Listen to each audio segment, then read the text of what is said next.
Go ahead and share the screens. Okay. Special greetings. It's good to see everyone. And for those of you outside, like in other time zone, thank you for staying up late or waking up early today to join me for this session in learning more about how to be where the mind is as we try to cultivate inner calmness through the Buddha's wisdom.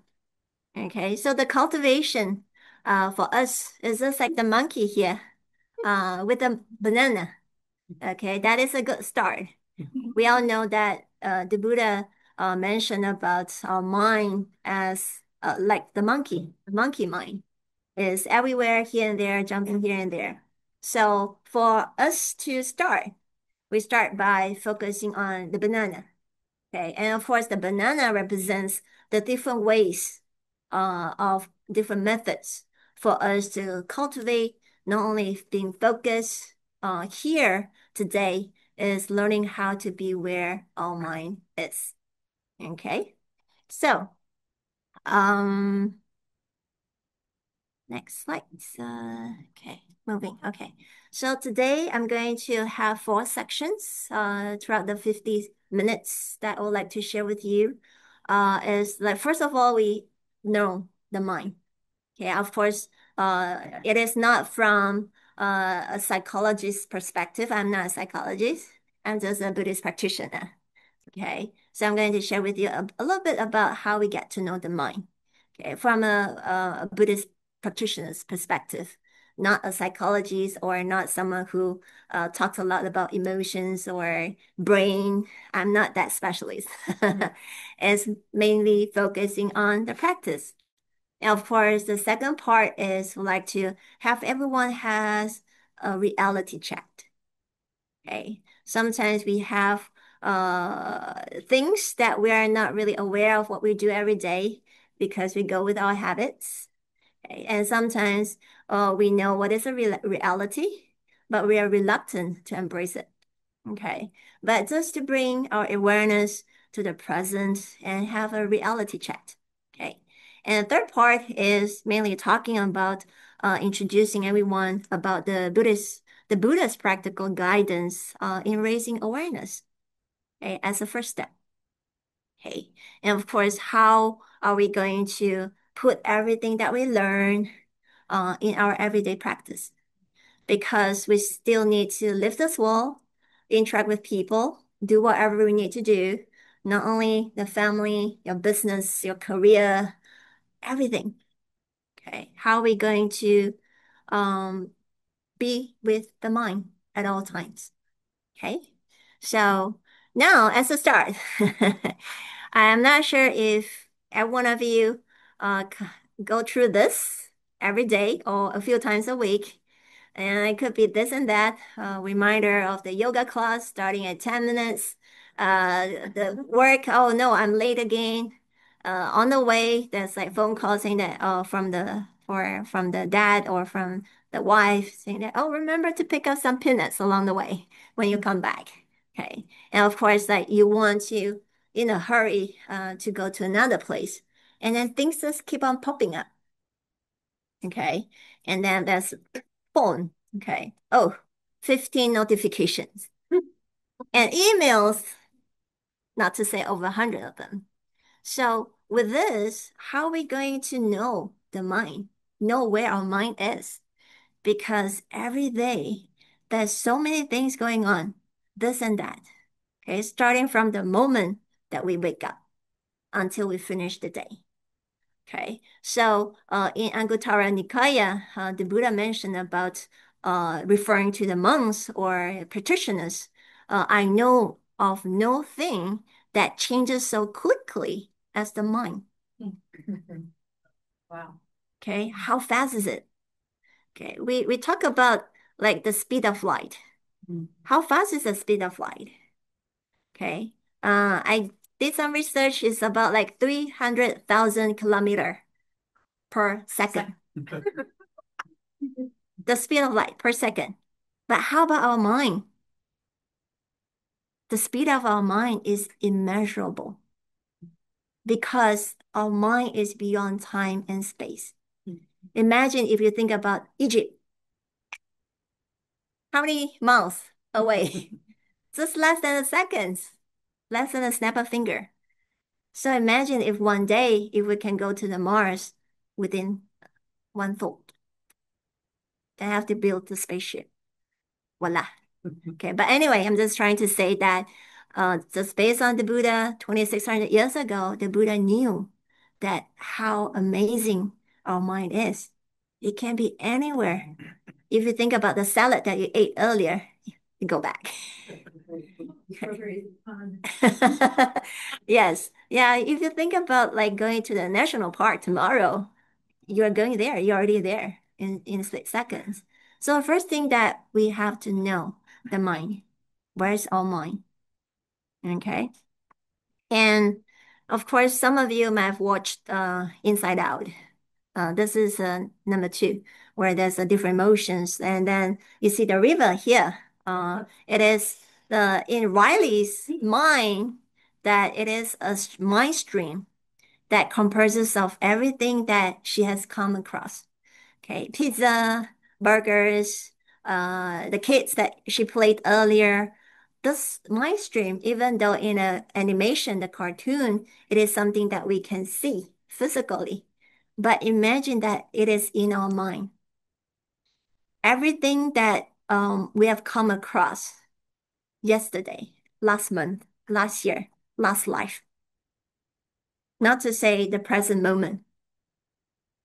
Imagine everything that is within the mind stream.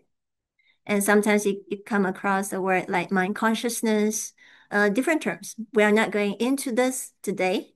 I'm just sharing with you the whole concept, the whole practice.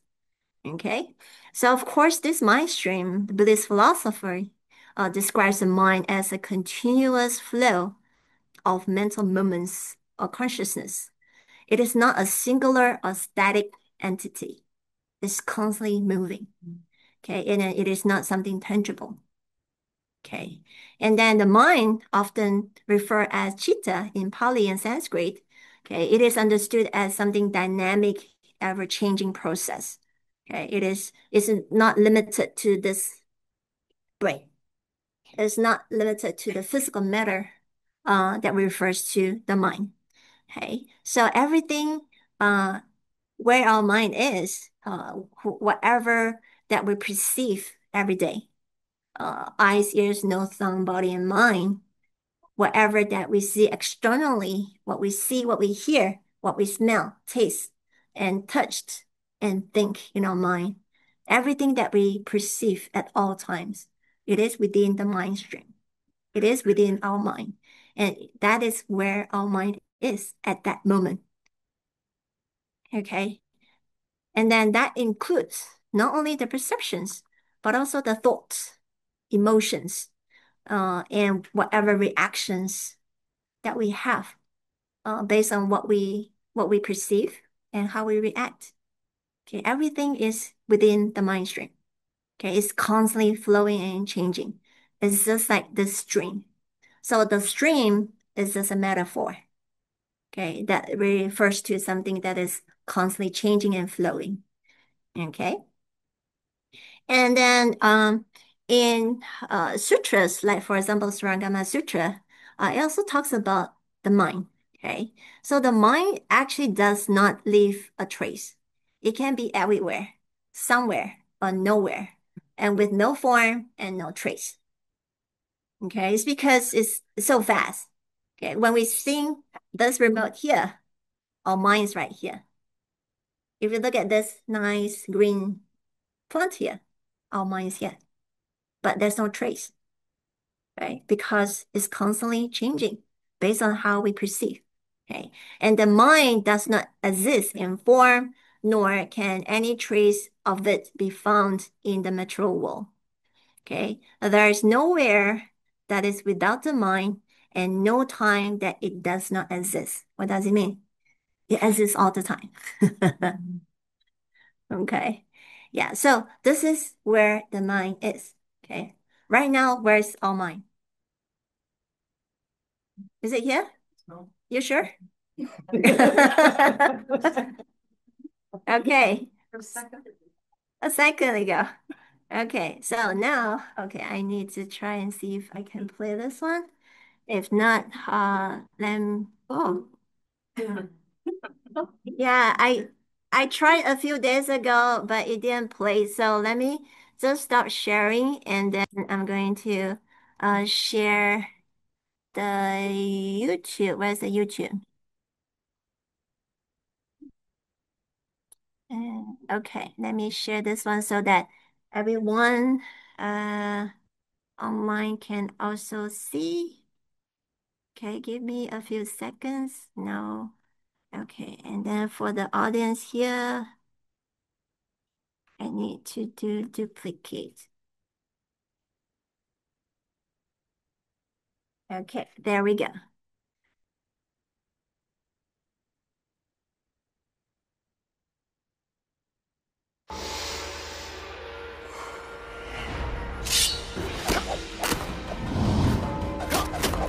Sometimes our mind wanders, and when we snap back to reality, we have no idea what we missed or how long we were gone.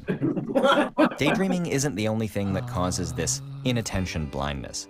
When we talk on the phone while driving, there are periods when we go blind to our environment without realizing it. So billboards, cars, kids playing, even stop signs and red lights can pass us by unnoticed. Certain things may seem harmless, but some activities just aren't safe to combine. Our brain is not wired to pay attention to more than one complex task at a time. What we're actually doing when we think we're multitasking is quickly shifting our focus from one activity to another. So while our mind is engaged in applying makeup, arguing with backseat drivers, fumbling for a water bottle, or a conversation, it's blind to the road. In fact, drivers are 4 times more likely to crash while talking on the phone, and 23 times more likely while texting. Driving can feel uneventful, but it really takes our full attention to keep the car on the road. We're surrounded by distractions that can hijack our focus. Whether we let them is up to us. Okay. Let me go back to the slides. Okay. Give me another moment.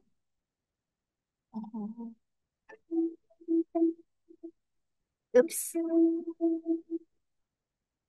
What makes one an exceptional? Okay, technical thing here. Okay. And then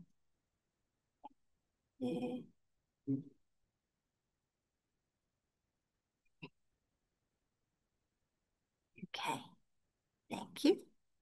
Let me go. Okay, so before we go to reality check, so based on earlier when we talk about uh they I couldn't find a better YouTube video even though there's a brain thingy there. It is not the main idea but just a representation of the mind. Okay, it's not the brain. Okay, when it mentioned about inattentive blindness to us, we call it distracted mind. Okay. Or in simpler words, we call it daydreaming, right? We just tune off. We're not here. Even though you might be staring at me right now, your mind might be somewhere else. Okay. So it is because in today's world, there are many things more complicated and many happenings compared with 2,600 years ago. Things are way simpler. There's no electricity. When sundown, you go to bed, you meditate, you continue your practice. You don't have cell phone. There's no technology. There's no internet. Okay, with all this. Okay, so with all this going on, sometimes like in our mind, even though we are as if we are here, but the mind is not. Okay, so in many terms, we can say daydreaming, but also like when it comes to multitasking, what did it say? It is not multitasking. but we are just changing our focus from one thing to another. Okay. So it's just like packing the boxes or taking phone call and then your hand is gone. It's because we're focused on one thing. Even though we might think that, oh, I can eat while I'm looking at the news, talking on the phone, it's not really there because our mind will need to be in one place for us to know what we're doing. If our mind is not there, okay, it could be the habit that takes over, or it could be our daydreaming, okay, that we just tune off. Okay, the mind is no trace. It's not there. Okay, so reality check. Okay, in everything, how our mind can easily be influenced by external and internal circumstances. Okay, let me see here. This is checked here. Let me hide. Okay, but anyway, okay, so there are things like the environment, it could be the noise, the weather, physical space. Imagine that you're in Japan or Hong Kong in a very tight space, low ceiling, especially someone who is very tall. Okay, our mind will be constrained by that. We feel pressured, okay, because of that space. It is the environment. Okay. And the people like we are with, it can affect our emotions, the words, the actions, and also others' words, action can also trigger us, how we react upon it, how our mind, whether it's consciously or unconsciously react. Okay.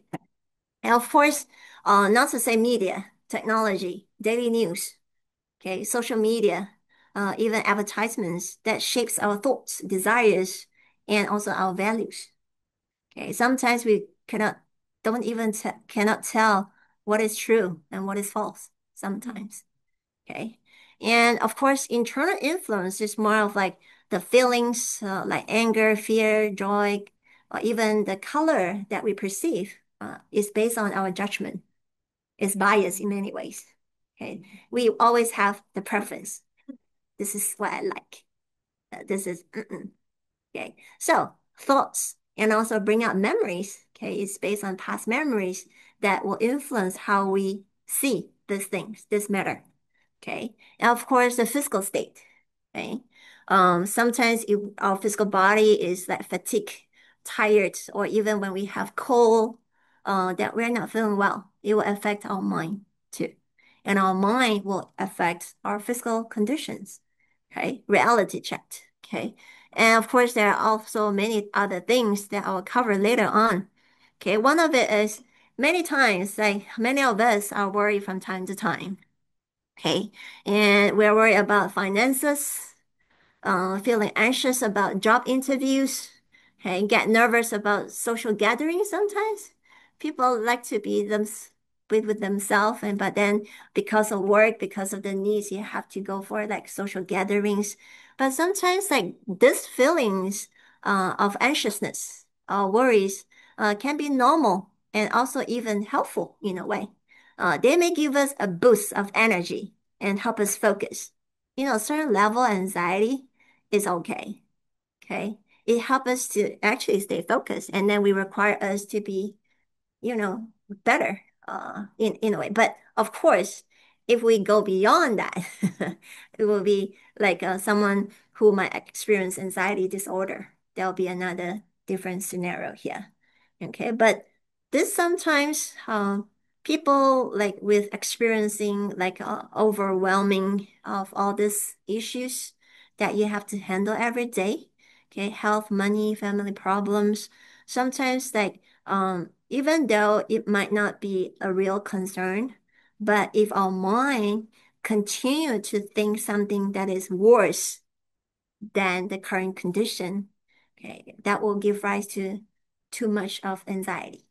Okay, that will affect our well-being, both mentally and physically. Okay. And of course, in the sutra, Majjhima Nikaya, that the Buddha shared about how the roots of all everything that exists. Okay. that we perceive.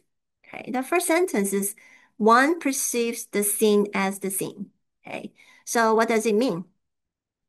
One perceives the scene as the scene is just like what I always mention. We try to see things as it is.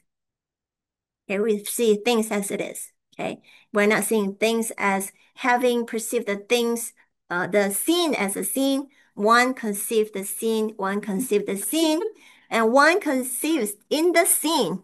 Okay, that's a different level. Conceive the scene is that you think in the mind that you are the scene. Okay, and then when one conceives the scene, is we mistaking what is seen, like for some facial expression. Sometimes people don't mean anything, but our mind, when seeing someone that come in without smiling, sometimes our mind start to think, what is going on here? But is it really true? It could be just our mind. Okay, so this is what we mentioned about one conceive the scene.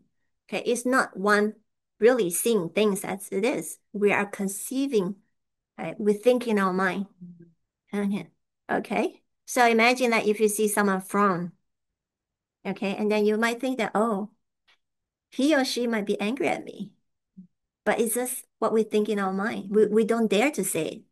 Okay, but it accumulates in our mind.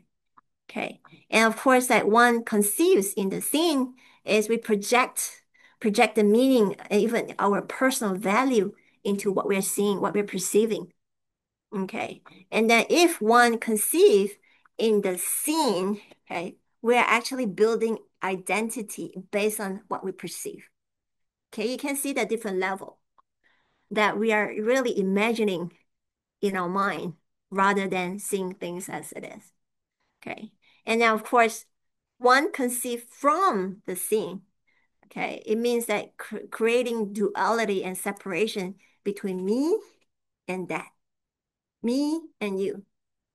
Okay. It's like one conceived from the scene. Okay. And then one conceived the scene to be mine. Uh-oh.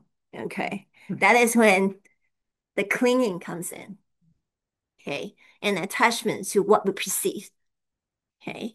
And then if someone were to say, complimented us about, oh, you're the best. Okay. And of course, like, okay, we like it, you know. But then if we consider that as mine, if the next day that the person didn't praise you anymore, we might cling to that. Just like it goes back to the first one. One conceived the scene. Looking at someone that used to smile at me, but now no. What happened? Okay, we create that story in our mind. Okay, so this is what the Buddha cautioned us about knowing how to be where our mind is. Okay, because most of the time, our mind is not here, it's not present. Okay, we create something just like earlier, we call it daydreaming. Okay, but besides daydreaming, we imagine something in our mind out of not present, out of nothing. Okay. So, and not only that, one delights in the scene. Okay. It's even deep rooted in our attachments and our clinging. And then we thought that this is real. Okay. You can see the different level of it. Okay. And how are we going to do all about it? Okay. So the Buddha shared with us practical guide to awareness. Okay. I know the font is a little bit white. Okay, so four bases of mindfulness, Satipatthana Sutta. That is in that, the four bases of mindfulness. I know some of you might be aware of it and might be practicing the four bases of mindfulness or four foundations of mindfulness. Okay, the first one is mindfulness of the body.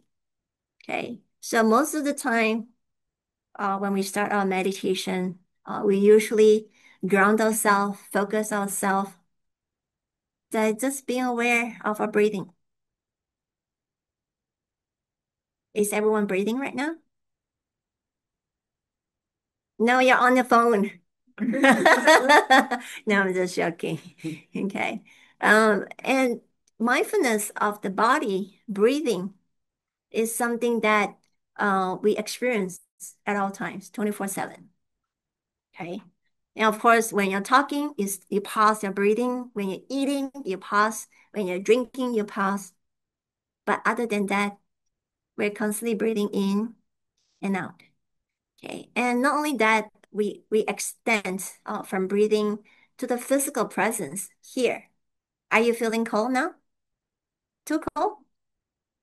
Okay. If you feel cold, then I can have Venerable Miaozang help to turn up a little bit the temperature. But how are we feeling? How are we aware of the physical presence? Okay. Can you feel the chair that you're sitting? Can you feel the back that you're leaning on? Okay. Can you feel the clothes that you have on yourself? Okay. When we are aware of that, the mind is right there. If our mind is on breathing, okay, there goes our mind focusing on our breathing. Okay. But of course, there are many other methods that we can be aware of the physical presence. And the other one is mindfulness of the feelings. So when it comes to mindfulness of the feelings is we try to notice how feelings arise. Of course, the Buddha mentioned about this pleasant, unpleasant, neutral feelings. Okay. So when we have different feelings every moment in our everyday life, we try to simply observe and just be aware of the feelings that we have. Okay, this awareness can build the emotional awareness of anything that changes or prevent ourselves from being pushed or pulled by our desire and also our aversion. Okay, so all the four bases of mindfulness is one way for us to deepen and to be more aware, right? From something physical to inside ourselves, from the feelings. Feelings that still because of physical and external, like you feel and how our mind perceive it. And sometimes feelings, it could also be what we perceive through our eyes, ears, nose, tongue, body, and mind. Give rise to pleasant, unpleasant, and neutral feelings. Okay. And of course, the next one is mindfulness of the mind of the thoughts. Just like what I mentioned at the very beginning of the slides, we have monkey minds for us to be aware of all the thoughts, which is not possible because there are so many. The ones that we can know of it is just this tiny bit, tiny, really bit that the thoughts that we are aware because our mind is present. Okay. But of course, when it comes to the mind or mental objects, it's something that we think about it, our mood, our actions, reactions to us, uh, everything that we come across. Okay, like for example, in an office or while working on something, take a note of how our mind sometimes when you're typing on the computer, did you ever realize that your mind starting check on the phone or there's beep or there's doorbell or there's phone call? There are many things that we just try to focus, but then the thoughts just pop up here and there. You just try to read a book. It's just try to read a book. But sometimes you thought about, oh, okay, I forgot to put my laundry to wash. Okay. And then when you're reading, oh, I have to call my son, for example. I have to do this. The thoughts just keep on popping up while we're trying to focus. So for this, the third basis of mindfulness is just to be aware of that. When that thought pops up, either you jot down or being aware of it and focus back. Know it, noting it, go back. Okay. Now, of course, the last one is, let me do it, the last one. Okay. Mindfulness of the Dharma. Okay. The Dharma with a capital D is referring to the teachings of the Buddha, like the Four Noble Truths about impermanence, dependent origination, getting to know like how We give rise to attachments based on what we like or dislike. Okay, being aware of everything that we come across and how we remind ourselves of what the Buddha taught. Like for example, impermanence. Okay, you took the trash out, and when you come back and we go out again, oh no, the dumpster was being knocked off and all the trash is on the floor. What is our reaction? You know, how we react upon it and how we try to reflect the Dharma, saying that, oh, someone might have accidentally knocked off or in a hurry or the whatever. Okay. Things had already happened. There's no reverse going back. Okay. But how we take care of it, that is the key. Okay. So the mindfulness of the Dharma is we try to reflect what the Buddha taught us and how we're going to embrace this current situation and solve this problem. Okay. And sometimes you also come across mindfulness of the Dharma with a small d. That is referring to all the phenomena that we come across. Okay. It is because whatever that the Buddha has realized is the Dharma. So whatever that the Buddha realized is the reality of life. So the reality of life is what we experience every day. Okay, this is what we refer as the phenomena. It could be going into the car, driving on the freeway, meeting people, talking, everything. Okay, are we being aware and being mindful of that? Okay, and how we are going to react upon it. Jot down your question, please. We go back to it. Okay. And then, okay. So the four bases of mindfulness or the four foundation of mindfulness from the body, the feelings, the mind of thoughts, and the Dharma is for us to develop the foundation to be aware. So the four bases of mindfulness is for us to be more aware and to know where is our mind, how we're reacting about it. So awareness is just the first step. It's not the final one. Okay. Sometimes we don't even know where our mind is. Just like what I said before.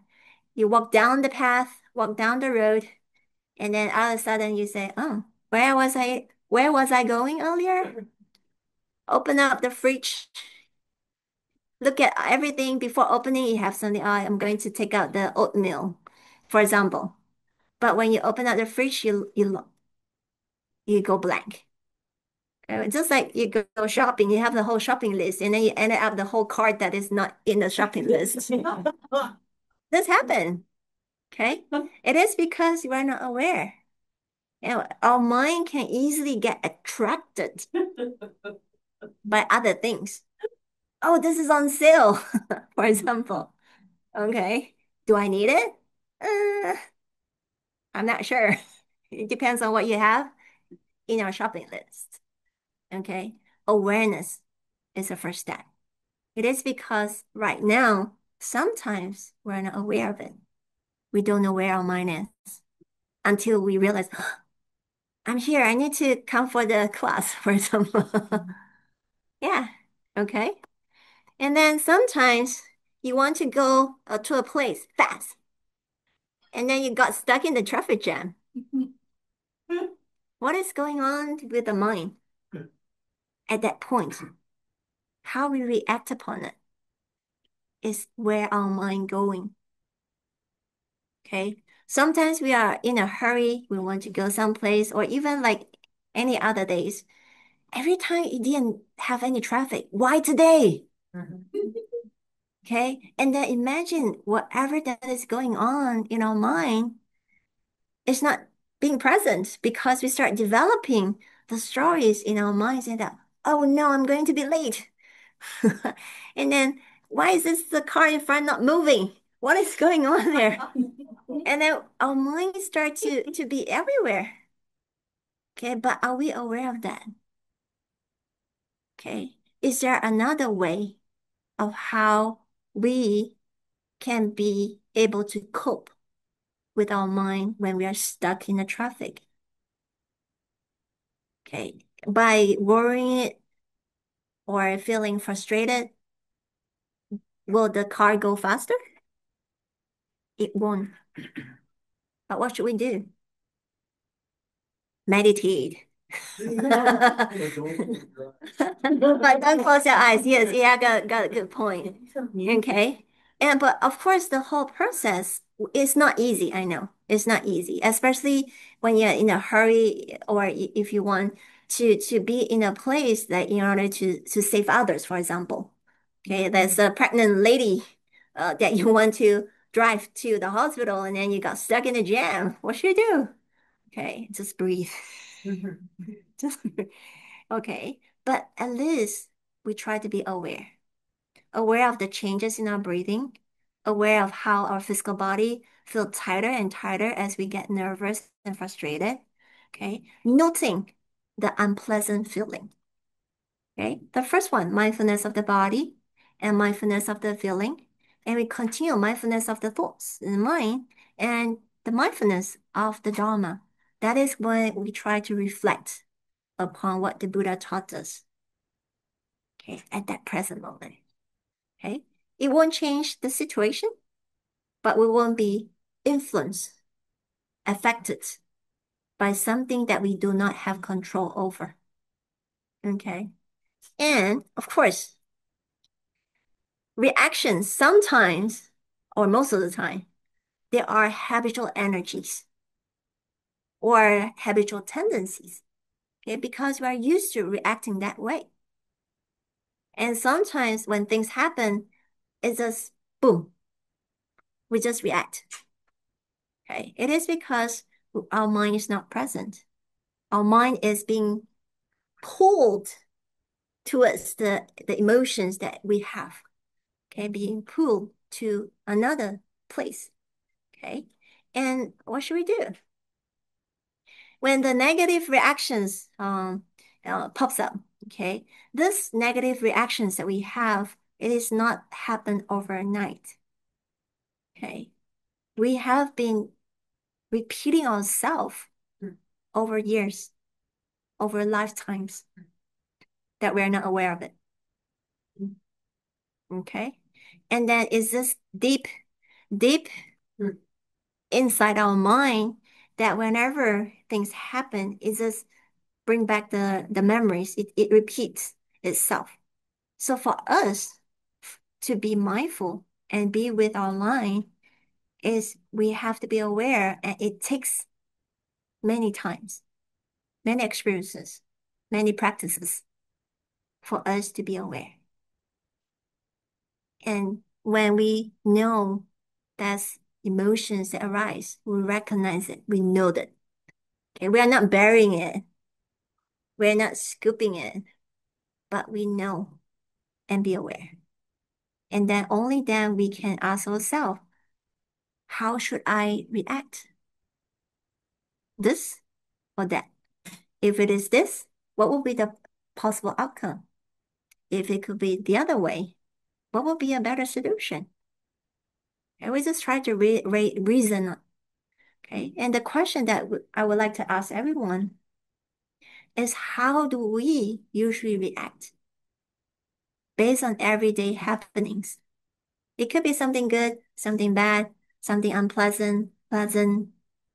How we usually react. So this question is at the level of awareness. Okay, awareness. Okay. So next one. Okay. Let me share with you one real example. You might be wondering, what is this? Oh my. That is the back of our main shrine. Before, where we stored everything that relates to the Dharma services, okay, to the chanting services. You can see the books, the cushions, the chair, the tables, the dolly, the card, many things, right? And then there was like a few years ago, when we decided to change the floor. So what should we do? If we want to change the flooring, everything that is on the surface has to be out. So some of us will look at this, this is impossible. By just looking at this and the reaction based on what we see. Okay. And then I said, it's okay. We do one part after another part and another part. Okay. We slowly, remove all the books, the bookshelf, the cushions, and then the shelving. Okay. One by one. And then within a week, right? And the big round table is the last thing, and the piano is the last thing for us to move. Okay. But imagine when we see things, we perceive that condition, so many things is impossible. Even before actually doing it, who is stopping us? It's ourselves. It's our mind. We give rise, we build our own wall.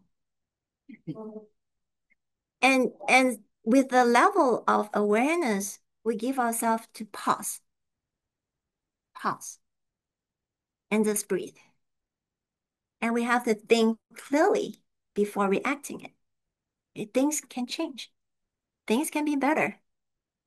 Okay, everything is possible. Realizing Buddhahood, becoming the Buddha is possible. What else is not possible? Okay? It takes step by step. Okay, and not only the four foundation of mindfulness, I would like to also share with you on the threefold training and something that we know of, which is the Noble Eightfold Path. So the threefold training, it is basically the precepts that we uphold, meditative concentration that we practice, and the wisdom that we cultivate over experiences, reflections, and having insight based on every encounterments that we have in our life. Okay, and of course, Noble Eightfold Path is something that all of you know well. Okay, it is something so practical that we have to practice every day. Okay, from right view, right thoughts, right speech, right action, right livelihood, right effort, diligence, right mindfulness, and concentration. All this Noble Eightfold Path is actually one way for us to develop meditative concentration in our everyday life. And of course, what we do and what we say, okay, is a reflection of the practice of ethics, precepts, and morality, depending on what terms that we use. Okay, but basically, whatever that we are about to say, the things that we are about to do, we are being mindful of whether what we say and what we do will it harm others. That is the key. That is the precept. Okay, and of course, everything that we do or everything that we learn, of course, it has to come from the right view or right understanding, and also how we think, having right thought. Okay, that is the overall directions that we will know that we are heading in the right way, the right directions. Okay, so the precepts itself, it helps us to be more mindful, and being aware, being mindful help us to have a higher level of more morals and better ethics.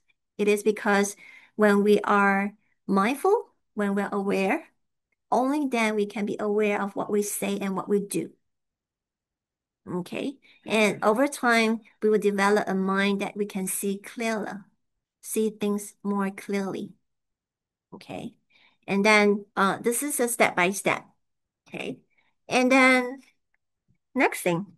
Okay, what is this? Okay. So this is another parable that I would like to share with you, that there was one day um, that a lay practitioner came to one house, and then he saw this aquarium that has a fish in it. And then this lay practitioner started to say to that homeowner, the whoever that is like have this aquarium, the small aquarium, saying that, oh, why would you to have the fish contained in a small aquarium? You should let it go. Okay, let it swim freely. Why do you want to capture this fish and let it live in an aquarium? And then here comes another monastic venerable that happened to be there. He said that, are you sure that the fish is not happy in the aquarium? Hmm. Okay. Huh? Could you say it again? Okay. Are you sure that the fish in the aquarium is not happy? Thank you. It's just like here in San Diego, there are many fur babies. Okay. Oh. Being in the house and being treated so well, why don't you let the fur babies into the wall? What will happen? Okay. The venerable is trying to give us a different perspective. How would we know that the fish in the aquarium is not happy? Okay, the fish might be in a safe zone, no, not worried about being eaten by other predator. Don't have to worry about like accidentally swim from the what do you call that? From the river into the ocean. Yeah. What I'm trying to say is that with this parable, it reminds us sometimes it is good to have this environment where we practice together. It can be considered a safe zone, okay? Or the things that we feel comfortable in practicing and repeating what we learn from the Buddha within this community. But then if one day, if this fish were to put into the river, this fish will know how to continue with what one lives in an aquarium like. It is a reminder for ourselves, whatever that we learn together in upholding the precepts, meditative concentration, when we go out, when we go back home, that continues to flow because we have already know how to do it.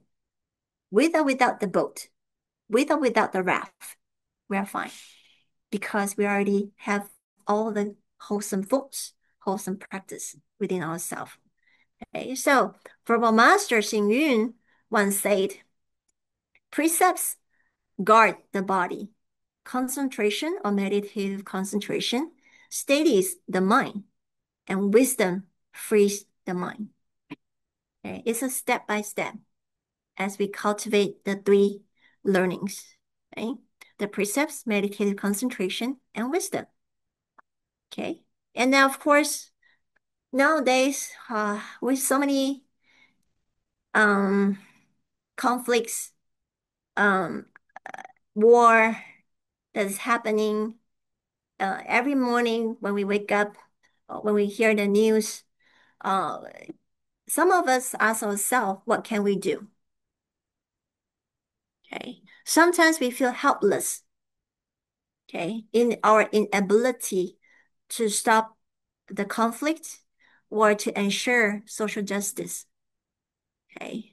Even though one might participate in voicing out yourself, go for protests, but what else can we do when we see so many things that is happening around the world today? Okay. So my recommendation that what we can do is we just try to restart. First thing is we reflecting on our bodily actions and words. Okay. Being aware of that. Okay. When we are seeing this news, did we say something bad out of it? Being aware of that. Okay. Of course, in our thoughts, okay, we should continuously generate wholesome thoughts. Okay. Like for example, last year, I have a class where we talk about Avatamsaka Sutra's pure conduct chapter.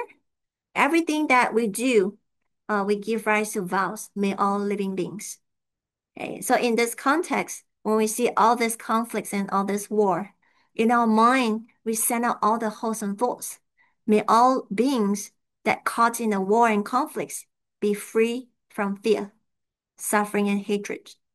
May their hearts be filled with understanding and peace. And may those suffering in war zones find safety and support.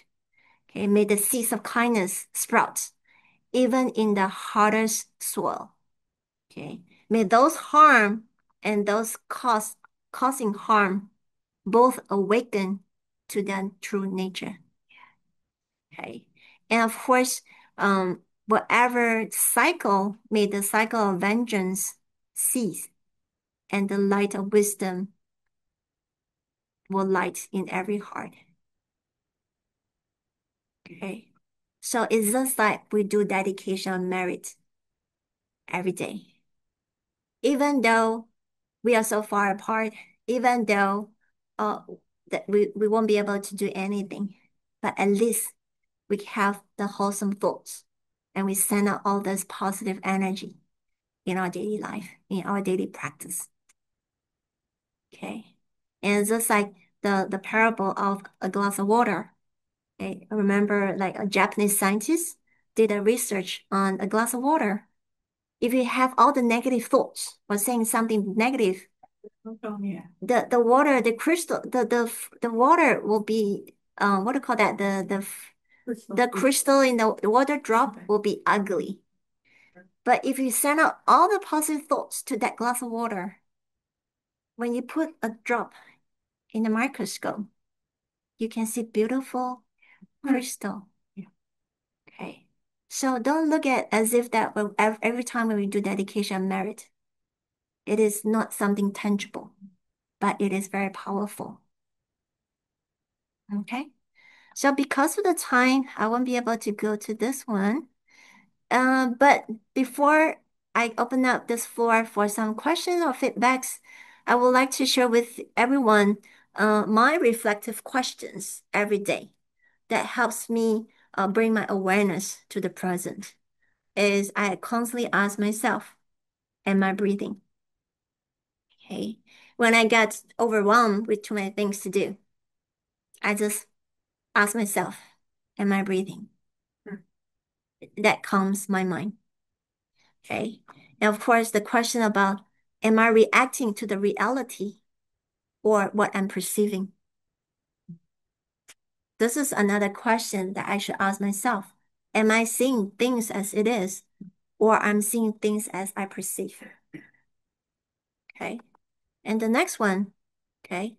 What happens when I just observe without clinging and without pushing away? Okay. It's a step by step, but last question. What is your mantra? What is your mantra? This is the question I ask you. And one of you, you have to find a phrase, a reflective question that can ask yourself every day, every moment to bring your awareness to the present. Okay. Am I breathing? Is this what I experience every day? It is useful and helpful to me. Okay. How about you? Okay. You have to find a way because the four bases of mindfulness, okay, the three learnings, Noble Eightfold Path, and many other teachings by the Buddha, those are tools that the Buddha introduced to us. But every day we have different scenarios, different circumstances, different things that happen. And how can we bring our awareness and react in a wholesome way? We have to find our mantra. Okay. So now, okay, 4 minutes. Hot seat right there. And whoever have any questions, let me stop sharing my screen a little bit here. Okay, and then let me do the so that everyone can see.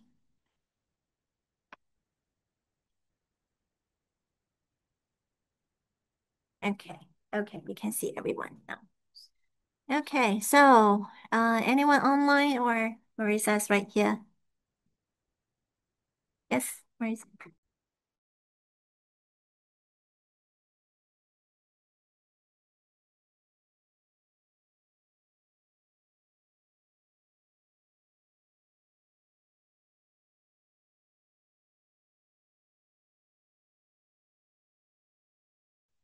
I'm trying to understand.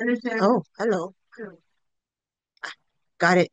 Um, I'm trying to understand the mantra. Like, is it something to ground myself to reality? Is it a phrase to ground myself to reality? That's my first question. The second question I had was I was surprised about feeling before thought because I thought usually thought arises, I mean, feelings arise from thought, but in this sense, it was actually feeling first, then thought. So I'm trying to figure out, or like your mindful. So two questions. One was like, what is mantra? Like, as in, like, is it something personal for ourselves to bring back to the present? And the second question is, I always thought like, I cling or I contact, then I had a thought, then I had a feeling about it. Instead of where I saw you had feeling first, like I'm angry about this. Oh, I have a hungry, like something like that, like thought after. So I was kind of confused about that. Again. Okay, thank you, Marissa. Can you mute yourself? Yeah. Yeah. Okay, so thank you for the questions. First one, mantra. It could be anything that helps to bring your awareness to the present. Okay, earlier, for me is am I breathing? Okay, but to some of you might choose to recite the Buddha's name, actual mantra, or anything, a phrase.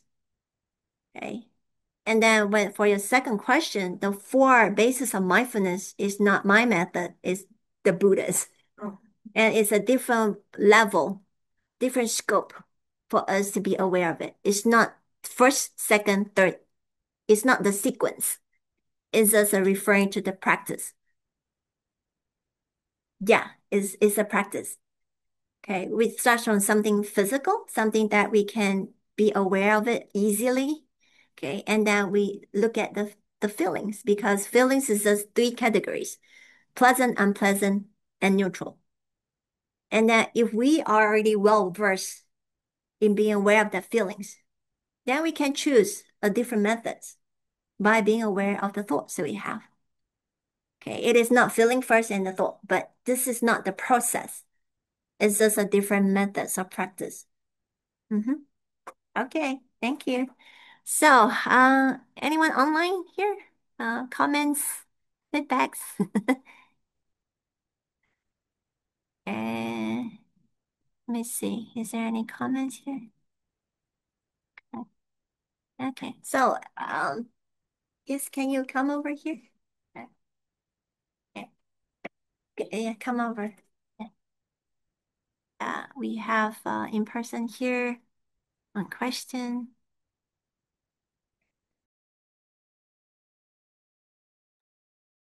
Hi everyone. I actually kind of have a funny question. Um, in the beginning, we said that the mind is everywhere all at once. But where is the mind when we sleep? That's it. That's my question. It's kind of tricky question, but I was just curious to know what would be the answer. Thank you, Max. This is a question that you should ask yourself. We should ask ourselves. It is because when we're sleeping, where's our mind? Are you dreaming? If you're dreaming, then your mind's in your dream. Okay. Or you're resting, but our organs is resting. Okay. Where's our mind? Okay. So it is a question for us to ask ourselves because what we perceive or even conceive, sometimes even though you're not dreaming, we're not dreaming. Okay. That's what we call the rapid eye movement, something like that. Yeah. Okay. Is it the mind or just the body? No idea. I didn't study that. But again, this is a good question, and it is a question to ask ourselves. Whether when we're sleeping, when we're walking, when we're sitting, when we're eating, at all times, in every activities that we do, where is our mind? Okay. Okay. So because of the time, I don't want to take too much of the time here online. So I would like to thank everyone for joining me today. I hope whatever that I share with you is beneficial and useful to you. Okay. And then let me share back to the slides here. Okay, let me do here. Okay. Okay. Let me do conclusion. I would like to quote one verse that Verbal Master has shared with us. A calm mind is a clear mind. A clear mind is a wise mind. A wise mind is a joyful mind. When we are with the mind in this way, we are truly free. Right. I know that there's no instant remedy to all this. It takes gradual practice, gradually, but we start from building that level of awareness, okay, or we call it mindfulness, or whichever we call it, okay. And then, okay, let us do a dedication merit. Let us all join our palms. May kindness, compassion, joy, and equanimity pervade all worlds. May we cherish and build affinities to benefit all beings. May Chan, Yolan, and Precept inspire equality and patience. May our humility and gratitude give rise to great vows. So I wish and hope everyone have a good night and be safe. And next month, it will be July 25th, the last Friday. Danny and I will be sharing about how we rooting in gratitude